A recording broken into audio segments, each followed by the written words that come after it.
بسم الله الرحمن الرحيم الحمد لله رب العالمين والصلاة والسلام على نبينا محمد وعلى آله وأصحابه وسلم تسليما مزيدا اللهم سلم وسلم وبارك على عبدك ورسولك محمد كما أمر الله جل في علا في كتابه العظيم ثم أما بعد عباد الله السلام عليكم ورحمة الله وبركاته عباد الله من كلام الله سبحانه وتعالى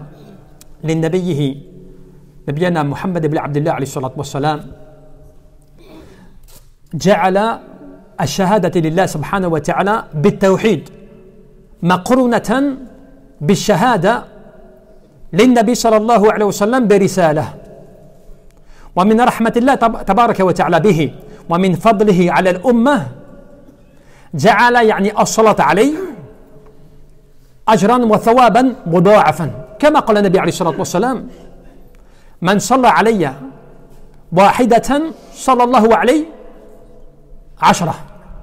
Mes chers frères et sœurs, parmi les grands bienfaits d'Allah subhanahu wa ta'ala qu'il accorde et les sagesses qu'il a accordées à son prophète, notre noble prophète Mohammed ibn Abdullah alayhi salatu wassalam, et qu'il a lié l'attestation de foi, le fait que lorsque tu shahad, que lorsque tu entends l'adhan, que lorsque tu fais l'attestation de foi, eh bien il a lié l'attestation de l'unicité d'Allah, at-tawhid, avec l'unicité eh bien de l'envoyé, du fait qu'il a été l'envoyé, qu'il est l'envoyé d'Allah subhanahu wa ta'ala.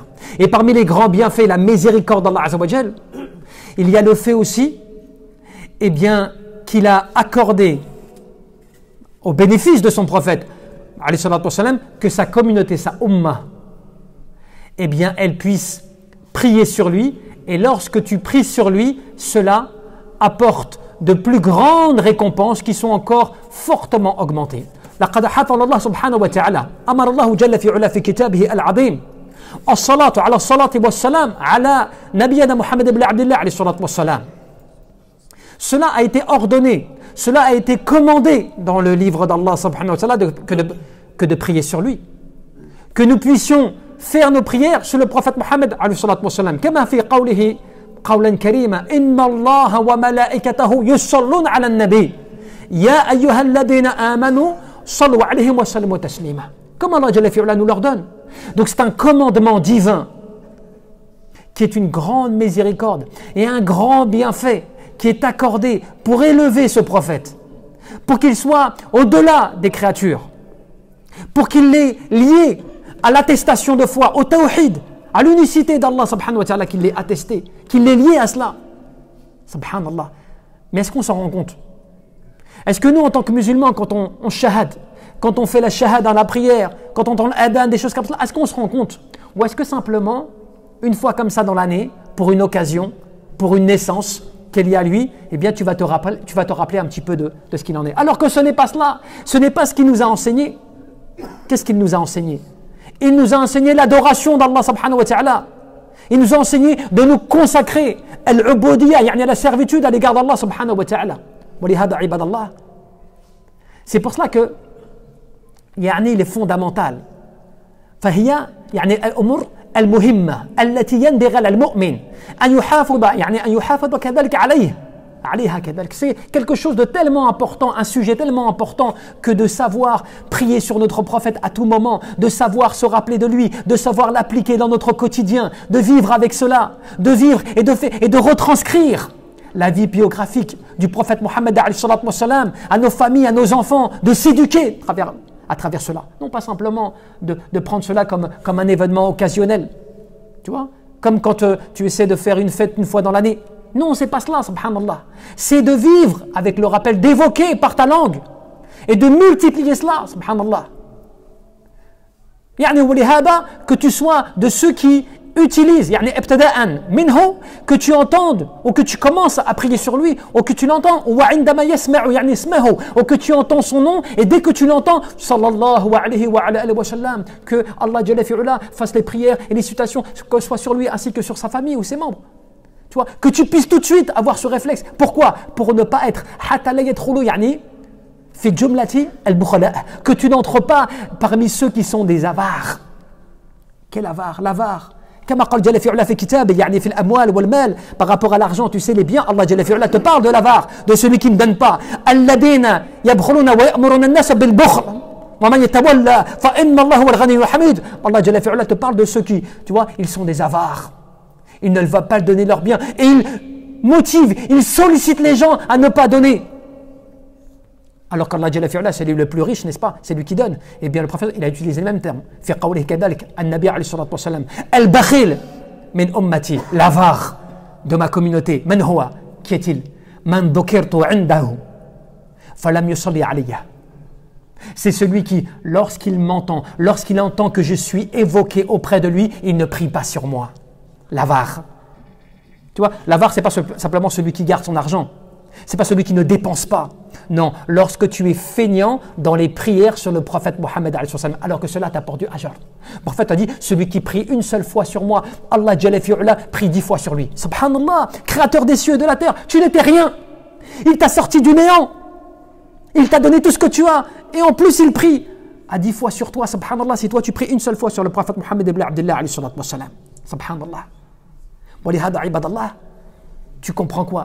يعني كذلك حتى الدعاء كل دعاء محجوب حتى يصلي على النبي عليه الصلاة والسلام بالمعنى عند العلماء الحديث عند شروح العلماء الحديث يعني الصلاة على النبي عليه الصلاة والسلام سبب إجابة الدعاء وغفران الذنوب لكفاية الله عز وجل العبد ما أهمه لقرب العبد منه صلى الله عليه وسلم يوم القيامة.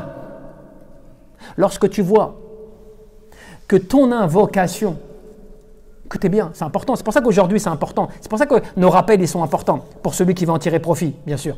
Chacun est libre. Chacun est libre de faire.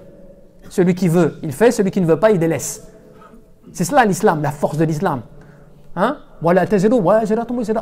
Personne ne portera le fardeau d'autrui. Tu n'as voulu rien faire. C'est entre toi et Allah Jalla fi'ula. Tu as voulu faire, tu récupéreras la récompense en conséquence. Celui qui veut tirer profit. Le prophète te dit, toute invocation est voilée. Toute invocation est voilée, qu'est-ce que cela veut dire? Que celle-ci, c'est comme si elle était stoppée, c'est comme si elle était bloquée. Elle est voilée jusqu'à temps que la personne va prier sur le prophète. C'est pour ça que c'est important quand tu fais de dua, que tu ne penses pas simplement qu'à ta personne, que quand tu fais de dua, tu rentres dans ton invocation, la prière aussi sur le prophète Muhammad. Tu fais de dua et aussi que tu pries sur le prophète. Allahumma salli wa sallim ala nabiyina Muhammad, et que tu invoques en même temps. Tu demandes à Allah et que tu n'oublies pas de mettre au début, au milieu ou à la fin de ton invocation, la prière sur le prophète, parce que cela te permet que celle-ci soit exaucée. Parce que les ulama te disent que c'est une cause, la prière sur le prophète Muhammad, c'est une cause et une raison qui permet que l'invocation soit exaucé et que le pardon soit accordé par rapport au péché, l'effacement des péchés par l'invocation sur le prophète Muhammad. Subhanallah. Mais Allah Jalla fi'ala a accordé à celui qui agit comme cela, parce que c'est tellement important, il a même indiqué que celui qui agit à multiplier ses prières sur le prophète, vous savez ce que ça fait? Vous savez ce que cela fait? Eh bien cela lui permet de se rapprocher le plus de lui le jour de la résurrection. Alors, est-ce que tu aimes le prophète vraiment? Mais subhanallah, est-ce que tu veux que tes invocations soient exaucées? Est-ce que tu veux que tes péchés soient pardonnés? Est-ce que tu veux être le plus proche de lui le jour de la résurrection? Tout cela, subhanallah. Pourquoi tu es si feignant dans la multiplication des prières sur le prophète? Pourquoi est-ce que tu ne multiplies pas comme cela 100 fois par jour? Est-ce que tu le dis le matin 100 fois, le soir 100 fois, dans la journée? Est-ce que tes enfants, des fois, tu peux leur dire, tiens, viens, 5 minutes. Tu n'as pas besoin de leur lire un livre. 5 minutes, tu leur dis, viens, on va dire ensemble Allahumma salli ala Muhammadin wa ala ali Muhammad kama sallatu ala Ibrahim wa ala ali Ibrahim. Mais parce que cette invocation, elle est énorme. Elle est tellement énorme que chaque phrase, tu pourrais l'expliquer. Elle a tellement de fawaid ou ibar, de leçons bénéfiques à tirer, subhanallah. Sauf qu'on l'oublie. Parce que Shaitan veut que tu oublies cela. Il veut que tu ne rentres pas dans cette grande récompense. Quand tu te rends compte de cela, subhanallah, tu te rends compte de cela, tu te dis, subhanallah, je suis négligent. Je manque à cela. Le professeur te dit أكثر الصلاة علي في يوم الجمعة وفي يعني ليلة الجمعة فمن فعل ذلك كنت له شهيدا أو شافعا يوم القيامة. Subhanallah.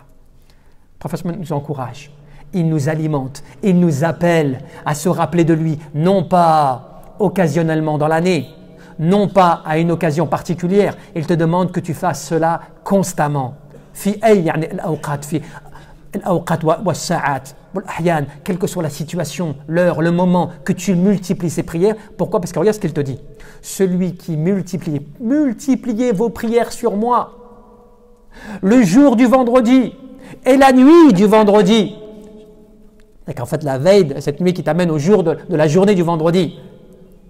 Parce que celui qui agit ainsi, celui qui fait cela, je serai pour lui, kuntu lahu, subhanallah, je serai pour lui, le jour de la résurrection, un témoin ou un intercesseur pour lui, subhanallah.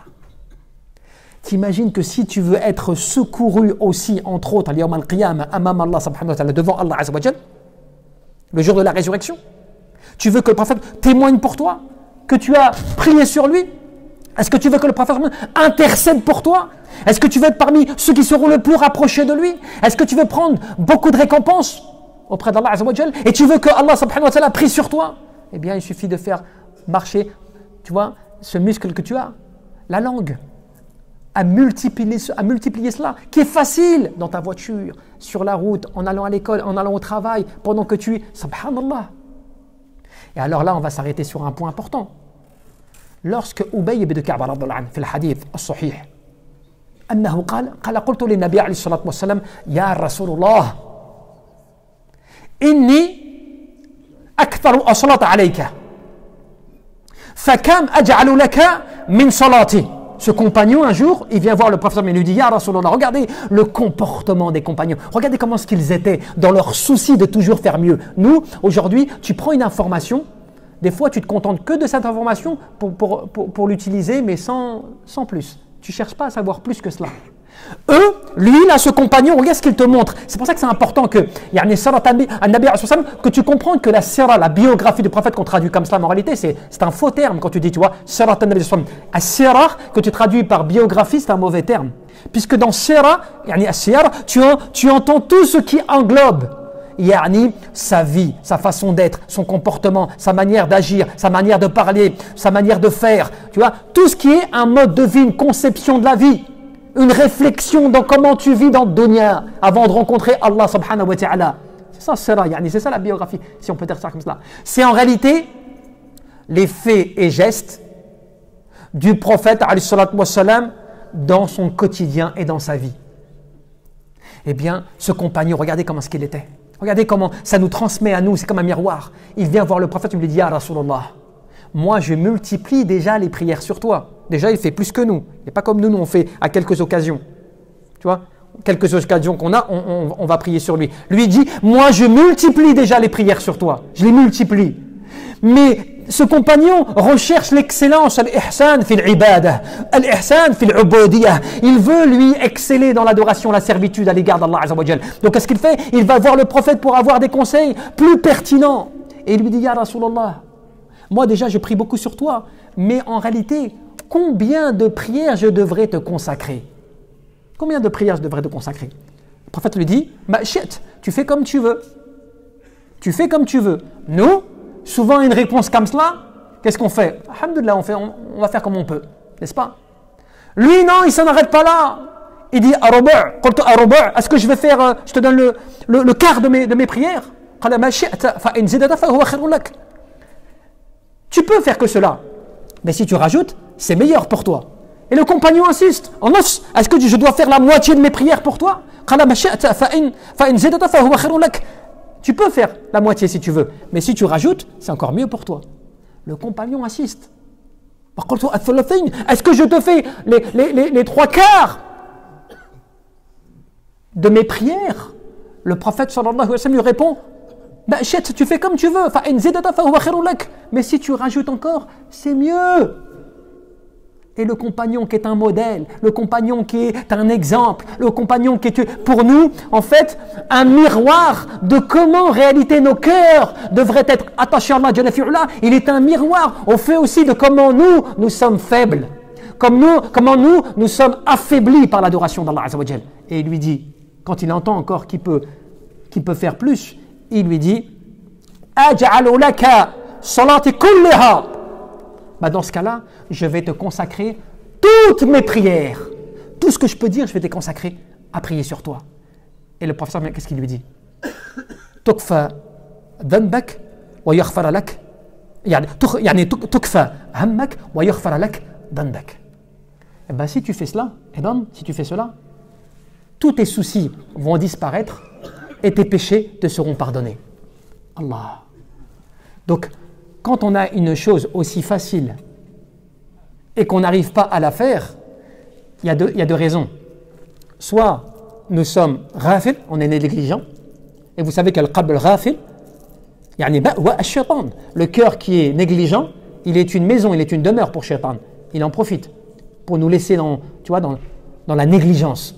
Soit c'est cela, soit la deuxième raison, c'est que Allah Jalla fi'ala peut aussi nous priver de tirer profit du bienfait qu'il nous accorde. Il te prive, il ne te donne pas d'importance à ces sujets-là. Il fait que ton cœur n'est pas intéressé par cela. Il fait que toi, tu ne t'orientes pas vers cela. Donc il faut se remettre en cause. Quel est le problème chez nous? Pour qu'on ne profite pas de cela, subhanallah. Et donc ça nous renvoie à quoi? Ça nous renvoie à l'amour d'Allah Azza wa Jalla, son prophète. قل إن كنتم تحبون الله فاتبعوني يحببكم الله ويغفر لكم ذنوبكم والله غفور رحيم. Allah Jalla في كتابه العظيم القرآن الكريم, Allah Azza wa Jalla nous met à l'épreuve. Allah Tabaraka wa Ta'ala nous met à l'épreuve. Il nous dit قل يا محمد. Donc il s'adresse à son prophète عليه الصلاة والسلام. Il s'adresse à son prophète. قل لهم يعني dis-leur aux gens. Dis-leur, si vraiment vous aimez Allah, suivez-moi. C'est-à-dire, suivez le prophète sallallahu alayhi wa sallam. Et Allah, il vous aimera. Et il vous pardonnera vos méfaits et vos péchés. Certes, Allah, il est miséricordieux et tout pardonneur. والعلماء التفسير رحمهم الله تعالى, qu'est-ce qu'ils nous disent? هذه الآية الكريمة حاكمة على كل من ادعى محبة الله عز وجل وليس هو على الطريقة المحمدية فإنه كاذب في دعواه في نفس الأمر حتى يتبع الشرع المحمدية والدين النبوية في أقواله في جميع أقواله وأحواله وأفعاله. Et donc, il suffit d'en revenir à nos érudits. Alors nous aussi, encore une fois, on a deux façons de réagir. Soit on pense qu'on est savant et qu'on s'en contente simplement de ce que nous on pense et de ce que nous on lit et puis on n'a pas besoin de conseils. Et dans ce cas-là, on demande à Allah Jalla fi'ala qui nous protège de l'égarement. Puisqu'Allah Jalla fi'ala a valorisé al-ulama wa ahlul ilm. Tu vois, il nous a élevés ces gens-là, fait le Coran. Donc quand on en revient à eux, qu'est-ce qu'ils nous disent de ce verset? Ce verset-là, ce verset-là, eh bien, il est un jugement qui vient trancher contre toute personne qui prétend aimer Allah alors qu'il ne suit pas la voie du prophète et ce qui a été légiféré par le prophète. Et ainsi, il est menteur. فَإِنَّهُ كَاذِبٌ نعم في دعواه في نفس الأمر. Il n'est pas véridique, il est menteur quant au fait de ses prétentions, au fait de dire qu'il aime Allah. Et qu'est-ce qu'il nous dit? Et cela jusqu'à temps qu'il s'astreigne, qu'il se mette à appliquer, à respecter, à suivre ce qui a été commandé par Allah Jalla fi'ala, par le biais de son prophète, qu'il suive la législation prophétique, non pas simplement à quelques occasions, non, dans l'ensemble de ce que le prophète a dit, a fait, et dans les différentes situations dans lesquelles il a été, subhanallah. ولهذا عباد الله وبعض العلماء بعض الحكماء العلماء قال كذلك يعني ليس شأن أن تحب إنما شأن أن تحب. Vous savez, certains des grands sages savants, qu'al-ulama, souvent ils nous rappellent. Qu'est-ce qu'ils nous disaient? Ils nous disaient, il faut que tu te poses cette question-là et que tu te rappelles cela même, je dirais, fondamentalement. Qu'est-ce que tu dois te rappeler? Le plus important n'est pas que tu aimes, que tu aies bien la subtilité dans cette parole-là des ulama, qu'est-ce qu'ils nous disent? Le plus important, ce n'est pas que tu aimes, mais le plus important, c'est que tu sois aimé. C'est vrai ou pas? Le plus important, ce n'est pas que toi tu aimes. Le plus important, c'est que toi, tu sois aimé. Ce n'est pas que tu aimes Allah. Bien sûr, c'est important. Mais le plus important encore, c'est quoi? C'est que Allah, il t'aime. Comment? Parce que, on va être concret, parce que des fois, certains peuvent me dire, j'ai compris, mais je veux un exemple. Je veux un exemple, mais qui n'a rien à voir, mais qui permet de montrer un petit peu. Des fois, toi, ou quelqu'un, il peut aimer une chose, ou il peut aimer une personne, n'est-ce pas? Quelqu'un peut aimer une personne. Mais le plus important, est-ce que c'est toi qui compte dans cet amour, ou est-ce que c'est important que la personne que tu aimes, elle t'aime aussi? Parce que si même toi, tu l'aimes énormément, mais qu'elle, cette personne-là, n'éprouve pas autant d'amour pour toi, eh bien malheureusement, tu ne seras pas heureux. Tu ne seras pas heureux. Pourquoi? Parce que tu n'as pas cet amour. Dans le couple, si avec ton épouse et ton époux, il n'y a pas un amour commun, où il n'y a pas une osmose dans cet amour, tu vas me dire que tu es heureux. C'est pas vrai, c'est un mensonge. Tu as besoin d'aimer et tu as besoin d'être aimé. Alors vis-à-vis de notre Créateur, ce n'est pas simplement que tu dis « moi j'aime Allah ». Moi, j'aime son prophète, mais en même temps, tu fais rien pour être aimé. Tu ne respectes pas les conditions de l'amour d'Allah subhanahu wa ta'ala. C'est pour ça que les ulama, Ibn Taymiyyah rahmatullah alayhi, wa ghayru min al-ulama kadhalik. Qu'est-ce qu'ils te disent? Yani, ja'ala Allah subhanahu wa ta'ala mahabbata al-'abd. Yani, mawjibata kadhalik لاتباع النبي الرسول عليه الصلاة والسلام. Allah Jalla fi'ula a conditionné son amour au fait que cela doit être dans le suivi du prophète. Si tu ne suis pas le prophète alayhi الصلاة والسلام, si tu ne t'attaches pas à la vie prophétique, si tu ne t'attaches pas à tout cela, eh bien tu ne pourras pas atteindre l'amour d'Allah.